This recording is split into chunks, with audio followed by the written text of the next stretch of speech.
Hello everyone, I hope you all are doing great. In today's lecture, we will be talking about the process of planning. Let's start with it. सबसे पहले objectives को set करा जाता है. That's the very first step of planning, that is to set the objectives. Let's suppose एक organization का objective है 20% से sales को बढ़ाना in the next month. अब सारे डिपार्टमेंट्स को इस चीज़ के बारे में अवेयर भी करवाना पड़ेगा कि सेल्स को बूस्ट करना है, तो मार्केटिंग भी करनी पड़ेगी, फाइनेंस वालों को भी अपना काम करना पड़ेगा, प्रोडक्शन वालों को भी. तो सेल्स को इंक्रीज करना is not just the activity of the sales department, we need those many units also. पहले सेल्स करने के पहले प्रोडक्शन भी बढ़ानी पड़ेगी. प्रोडक्शन बढ़ाने के लिए ज़्यादा फाइनेंस भी चाहिए होगा, और फाइनेंस सिर्फ प्रोडक्शन में, सेल्स में नहीं, मार्केटिंग में भी रिक्वायर्ड होगा. और अगर प्रोडक्ट की डिज़ाइनिंग में कुछ चेंजेस करने हैं तो R&D department, research and development department का भी बजट बढ़ाना पड़ेगा कि डिज़ाइन में थोड़े चेंजेस करे जाएं जिससे हमारी सेल्स को हेल्प मिले. So these are the things that we have to take care in the very first step of planning, that is to set the objective.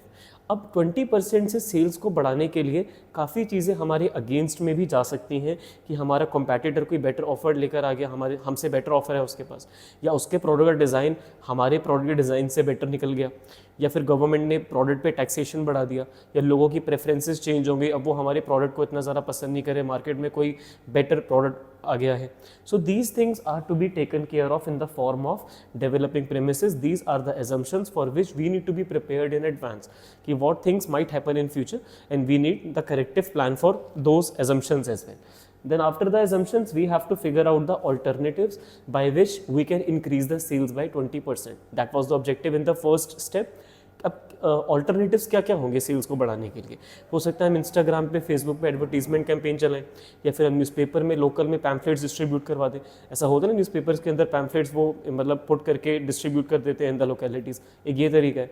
एक मैगजीन में एडवर्टीजमेंट आपका एक मेथड हो सकता है. बड़े बड़े होर्डिंग्स लगाना एक ऑल्टरनेटिव हो सकता है. अब ये सब आपके लिए क्या काम करेंगे? Alternatives. You have to then figure out every alternative cost and expected return.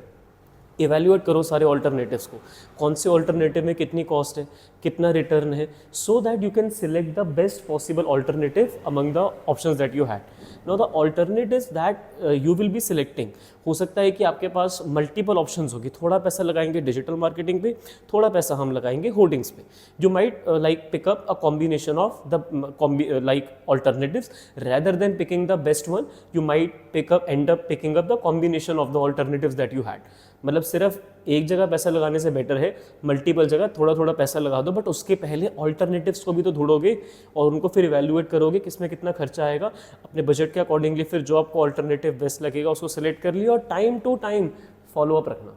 Time to time follow up रखोगे. सिलेक्ट आपने कर लिया, प्लान को इंप्लीमेंट कर दिया. आपने मान लो डिजिटल मार्केटिंग करनी है, आपने इंप्लीमेंट कर दिया कि भाई अब से हमारे एडवर्टीजमेंट्स फेसबुक और इंस्टाग्राम पे डिस्प्ले पे आने चाहिए.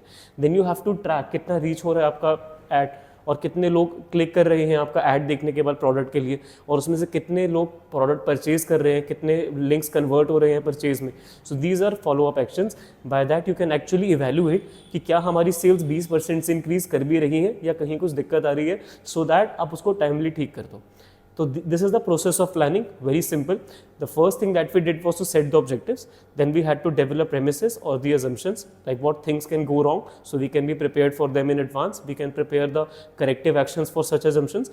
Step number 3 will be to identify the various alternatives which can help us to fulfill the objective, and then we have to evaluate the alternatives that we have figured out in the before step. After that, we have to select the best possible alternative or a combination of the best ones. Then we will be implementing the plan, and then we will be following up throughout the time period. हमें ये check करना पड़ेगा कि जो हमने plan को implement करा क्या वो हमारे ऑब्जेक्टिव की तरफ हमें लेके जा रहा है या कहीं कुछ डेविएशन आ रही है, ताकि हमें देर ना हो जाए. लास्ट में आके हम ये ना बोलें कि अब तो बहुत देर हो चुकी है. So that is why follow up is required at each and every step. That's it for the process of planning. कोई भी डाउट डिफिकल्टी हो तो कमेंट सेक्शन या इंस्टा हैंडल में पूछ सकते हो. Thank you for listening to me so patiently. Have a nice day.